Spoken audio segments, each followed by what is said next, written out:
नमस्कार दोस्तों। आज GK by Prem sir channel में आपको साइंस की क्लास दी जा रही है।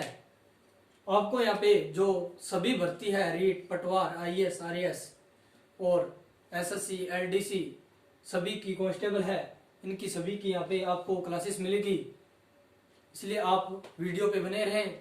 आज साइंस के क्लास में आपको इकोलॉजी टॉपिक करवाया जाएगा, जिससे हम इसके सबसे पहले देखेंगे कि इकोलॉजी शब्द किस भाषा का है, इसका अर्थ क्या है। तो ये देखते हैं इकोलॉजी शब्द। इकोलॉजी इकोलॉजी शब्द दो वर्ड से बना हुआ है। कौन कौन से?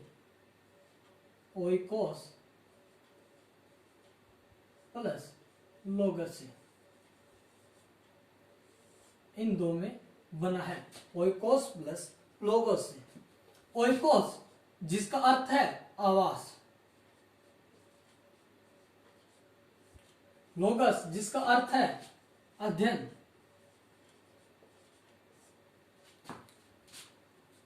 इकोलॉजी शब्द इको लिया गया है ओइकोस से और लोगस लिया गया है, जो लॉजी लिया गया वो लोगोस शब्द से लिया गया है। ओइकोस का होता है आवास, लोगस का होता है अध्ययन। अर्थात जीवों के आवास का अध्ययन क्या कहलाता है? इकोलॉजी या पारिस्थितिकी। हिंदी में बोले तो पारिस्थितिकी।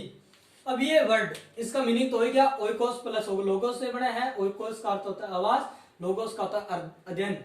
अब ये बात देखते हैं कि इसकी भाषा कौन सी है। भाषा है इसकी ग्रीक। यह ग्रीक भाषा से लिया गया है। आपको यहाँ पे एक छोटा ट्रिक बताता हूं कि जो साइंस के वर्ड होते हैं उसमें जो कल्चर लगा होता है जिनके अंत में, वो तो होती है लैटिन भाषा, लेकिन जो लॉजी या नोमी वर्ड लगा होता है वो होती है ग्रीक भाषा। लगभग शब्दों में ये टर्म यूज होती है कि कल्चर जो है अंत में लगा हुआ वो होगी लैटिन भाषा, जो लॉजी या नोमी होगी वो ग्रीक भाषा होगी। जैसे इसमें अंत में क्या लगा हुआ है? लॉजी लगा हुआ है, तो इसलिए इसकी भाषा क्या होगी? ग्रीक भाषा होगी। इसके शब्द आ गया, भाषा होगी, मीनिंग का अर्थ हो गया। अब देखते हैं इसकी जनक या वैज्ञानिक जिन्होंने इसका पहला नाम दिया, इसकी व्याख्या की, उनके बारे में देखते हैं। रिटर नाम का वैज्ञानिक आता है 1868 में, 1868 में उसने इकोलॉजी शब्द दिया। इकोलॉजी शब्द किसने दिया? रिटर ने दिया 1868 में, और फर्स्ट टाइम इसने ही यूज किया, मतलब सर्वप्रथम उपयोगकर्ता जो पारिस्थितिकी शब्द का उपयोग रिटर ने किया और इसने ही दिया। इसके बाद आते हैं एक वैज्ञानिक और, अर्नेस्ट हिकल।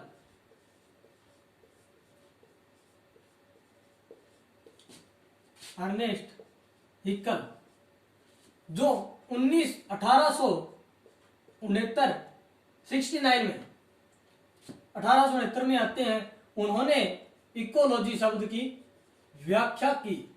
सर्वप्रथम इकोलॉजी शब्द की व्याख्या अर्नेस्ट हिकल ने की। आप सीधा याद रख सकते हो हिकल नाम के वैज्ञानिक ने इकोलॉजी शब्द की व्याख्या की। सर्वप्रथम शब्द दिया रिटर ने 1868 में, 1869 में व्याख्या की अर्नेस्ट हिकल ने।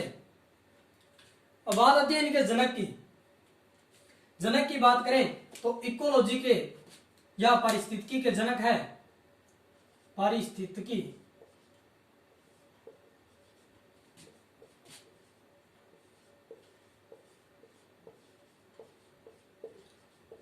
जनक, वो है अलेक्जेंडर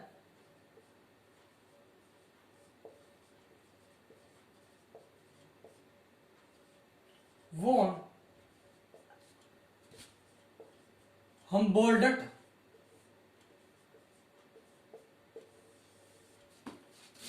आप इसको इसी तरह याद रख सकते हो, ए वी हम्बोल्ड्ट, या सीधा हम्बोल्ड्ट रख सकते हो। जो पारिस्थितिकी के जनक है वो हम्बोल्ड्ट है, ये रोल्डट है भाई, हम्बोल्ड्ट है। अब देखते हैं, एक हो गया इसका जो पारिस्थितिकी के जनक है वो तो है अलेक्जेंडर वॉन हम्बोल्ड्ट। यदि आपको क्वेश्चन आए कि आधुनिक पारिस्थितिकी के जनक, तो आधुनिक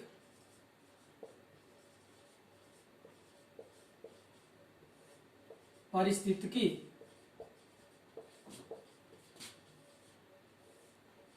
के जनक, आधुनिक पारिस्थितिकी के जनक है वो है पी ओडम, पी ओडम।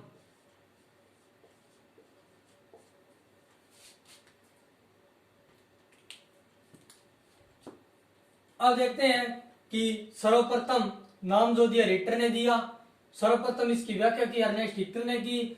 जो पारिस्थितिकी के जनक है वो अलेक्जेंडर वॉन हम्बोल्ड्ट है, लेकिन जो आधुनिक पारिस्थितिकी के जनक है वो है P Odum, P Odum, P Odum है वो आधुनिक पारिस्थितिकी के जनक है। अब आधुनिक हो गया, वर्ल्ड लेवल पर हो गया। अब देखते हैं भारतीय पारिस्थितिकी के जनक कौन है। तो जो भारतीय पारिस्थितिकी है, भारतीय पारिस्थितिकी के जनक वो हैं प्रोफेसर रामदेव मिश्रा।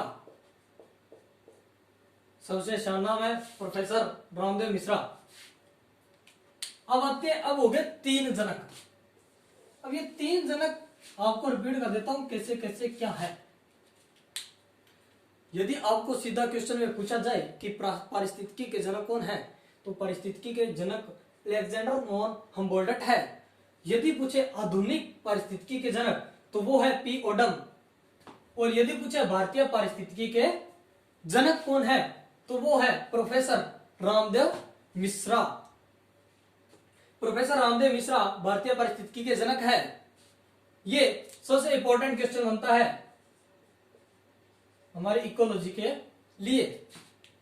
अब आके देखते हैं इकोलॉजी के प्रकार।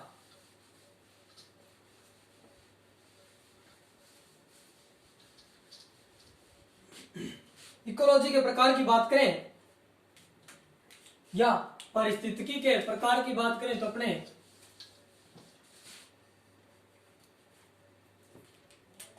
पारिस्थितिकी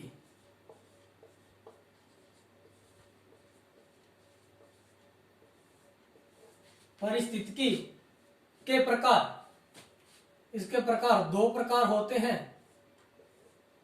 पहला तो है स्व पारिस्थितिकी,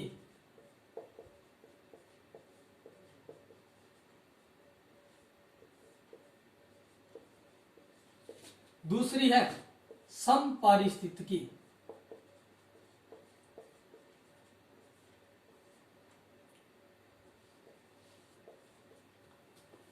पहली है स्वपारिस्थितिकी, दूसरी है समपारिस्थितिकी।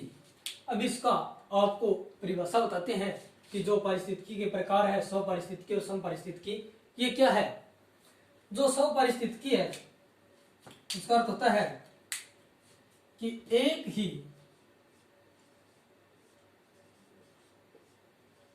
जीव के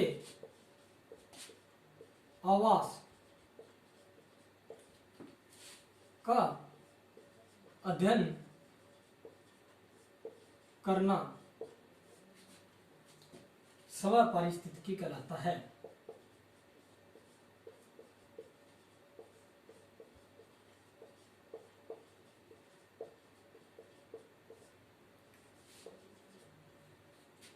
आपको बताया था कि पारिस्थितिकी या इकोलॉजी शब्द है उसका क्या अर्थ था, जीवों के आवास का अध्ययन करना, ओइकस प्लस लोगस, अर्थात जीवों के आवास का अध्ययन करना। इसी प्रकार जो सव होता है मतलब शिवम, एक के लिए एक ही जीव के आवास का अध्ययन करना सव पारिस्थितिकी कहलाता है।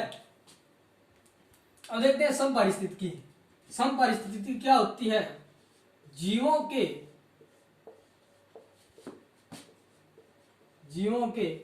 समूह के आवास का अध्ययन करना।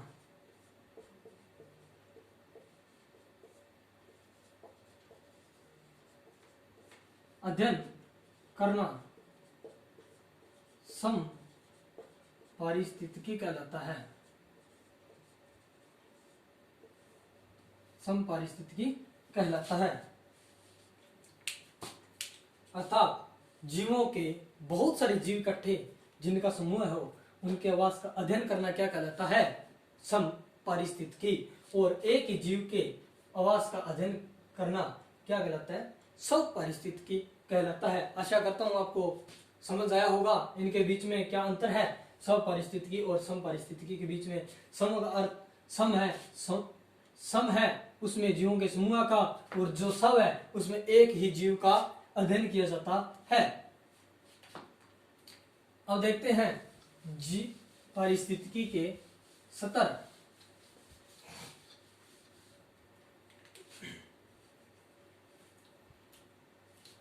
अपने हो गया पारिस्थितिकी शब्द की भाषा कौन सी है, ग्रीक। शब्द का अर्थ है जीवों के आवास का अध्ययन करना, ओइकस प्लस लोगस। ओइकस का अर्थ होता है आवास, लोगस का होता है अध्ययन करना, अर्थात जीवों के आवास का अध्ययन करना। इसके जो जनक है वो वर्ल्ड लेवल पर वो है अलेक्जेंडर वॉन हम्बोल्ड्ट, और जो आधुनिक के है वो है पीओडम, और भारतीय पारिस्थितिकी के हैं वो है प्रोफेसर रामदेव मिश्रा। और जो फर्स्ट शब्द दिया था पारिस्थितिकी फर्स्ट टाइम दिया था वो थे रिटर 1868, और जो फर्स्ट नाम यूज किया था वो थे अर्नेस्ट हिकल, जिन्होंने व्याख्या दी थी 1869 में, वो है अर्नेस्ट हिकल। अब आगे देखते हैं इसके स्तर। पारिस्थितिकी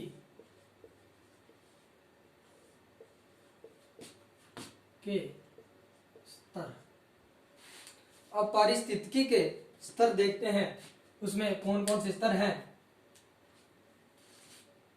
पहला होता है जाति, समष्टि, समुदाय, समुदाय के बाद बायोम, और बायोम के बाद आता है जैव मंडल।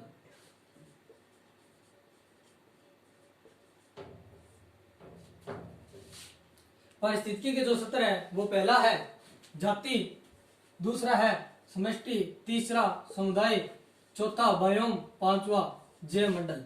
ये पारिस्थितिकी के स्तर है।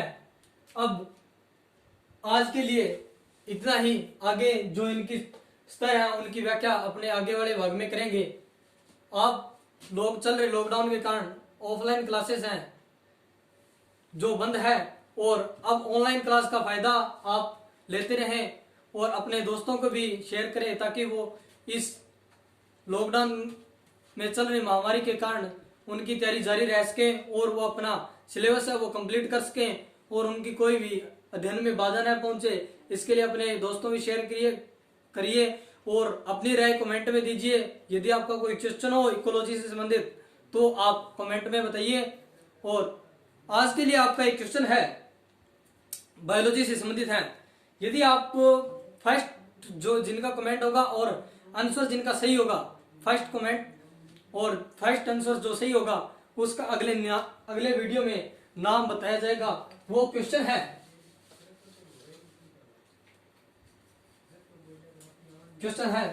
आपको कि शरीर के ट्रैफिक पुलिस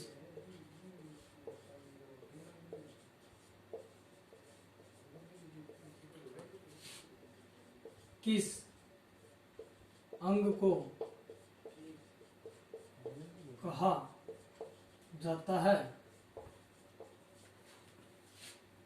आप इस क्वेश्चन का जो आंसर देगा अगले भाग में उसका नाम जारी किया जाएगा और आगे में इसका आपको राइट आंसर बताया जाएगा। धन्यवाद, आज के लिए इतना ही। आगे नेक्स्ट वीडियो में मिलते हैं। Best of luck.